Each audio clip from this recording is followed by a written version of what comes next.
fleet managers looking for ways to minimize fuel costs? Even small gains can lead to significant savings. Download our fuel savings strategy guide today for 80 actionable tips to boost your fleet's fuel economy. Repair and maintenance costs are rising, what that means for fleets' bottom lines, and how some fleets are finding ways to save. Hey everybody, welcome back. I'm Jason Cannon and my co-host is Matt Cole. There's no secret that costs for just about everything in trucking are rising, and they have been for a long time.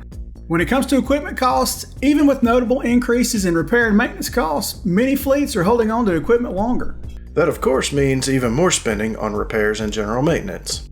As one of the largest dealer networks in the US, the Pete Store sees all manner of fleet behaviors when it comes to purchasing.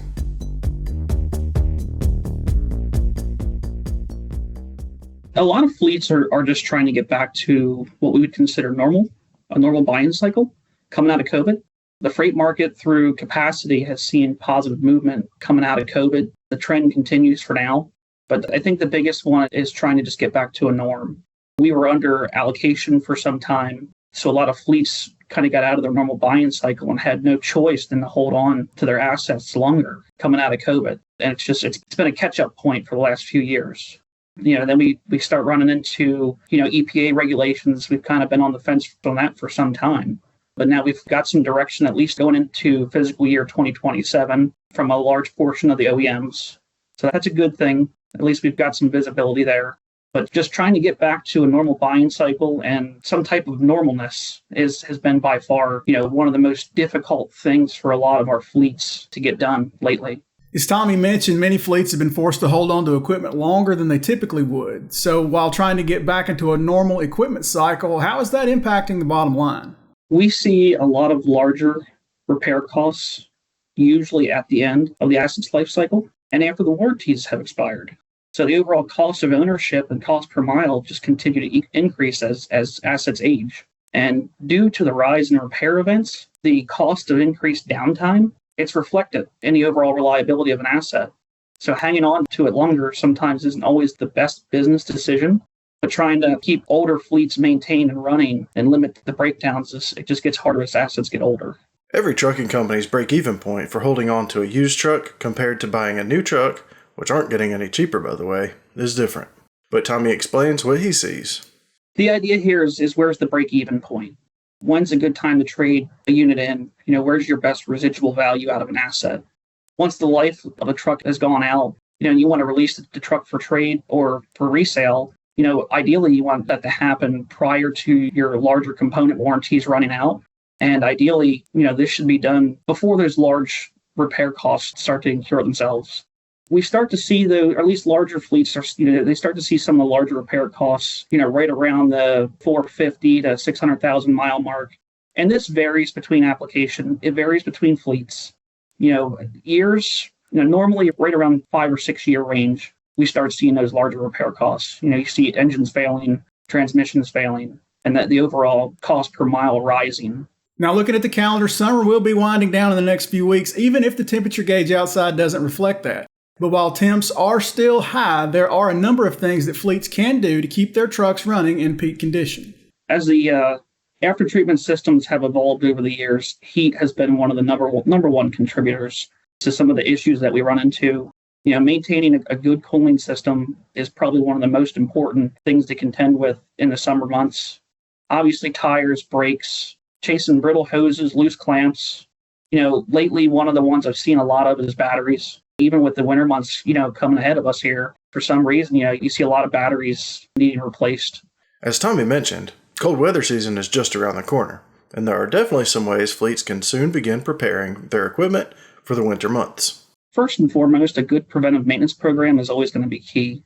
Ideally, with winter around the corner here, early late fall normally is a good idea to start getting your fleet winterized. Some of the things you want to really be mindful of is, your air dryer systems, the cartridges, HVAC systems, checking those, checking the filters. Again, falling back on batteries, checking your batteries. For some reason, one that a lot of folks seem to forget is block heaters. Just plug the block heater and make sure it works. We run into that quite often. Storing up on anti-gel, before the winter months do hit, before they come. These are some of the critical items that, fleets should look at as we enter into the colder months. Emission systems are always a hot button issue in trucking, and new emissions control systems are on their way with these new engines that are out in just a few months. Are current systems getting more reliable as the technology evolves? They're starting to. With the current administration in place and some of the changes they've made, there's been a lot of change in the backside of the OEMs releasing software for certain years trucks to help alleviate some of the parameters for check engine lights coming on for regen systems. But it's kind of one of those things that it's going to continue to change. It's going to continue to evolve. You've got to stay close to it. If you're a large fleet, even an owner operator, you look at some of the smaller guys, running 1 to 5 trucks, and their truck goes down because of an after treatment issue, and one of the parts is hard to get. It's on back order. You look at every day the truck's down, it's just losing money. Trying to stay ahead of it. It doesn't hurt to ask questions. When the truck goes into a service department or you're on the phone with a service department, ask them. Don't be afraid to ask. Ask whether should I be servicing these sooner for what I'm doing, some of the issues they're seeing and finding as they're getting in there and doing maintenance to your vehicle, or even your fleets, getting a rigorous system in place saying, how often should we perform standalone regens? How often should we be servicing the after treatment system and looking at the filters? One problem area for maintenance that Tommy has noticed recently is in the fuel system and making sure filters and injectors are clean. It's been a big hot button of mine again lately, fuel filters.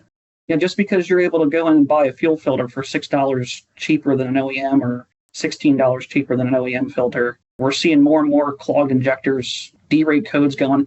Some after-treatment systems, actually most after-treatment systems, will not regen if there's a fuel fault. And if the high-pressure rails in some of these engines aren't seeing enough fuel pressure, the truck's not going to regen. You're going to wind up sitting on the side of the road anyway. So was it worth saving $6 to $16 a filter for an aftermarket version? I'm seeing that more and more lately where customer's truck comes in and, it's only got 50, 70,000 miles on it. Check engine lights on, it's D-rated. Truck's brand new still. Why are we having issues? Come to find an aftermarket filter in the fuel filter housing. And I'm like, well, there's your first problem. Certain OEMs specifically call out what filters belong on the engine. And that's what you should be putting back on. So that's probably one of the bigger ones we see lately.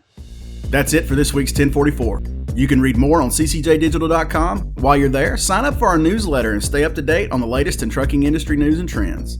If you have any questions or feedback, please let us know in the comments below. Don't forget to subscribe and hit the bell for notifications so you can catch us again next week.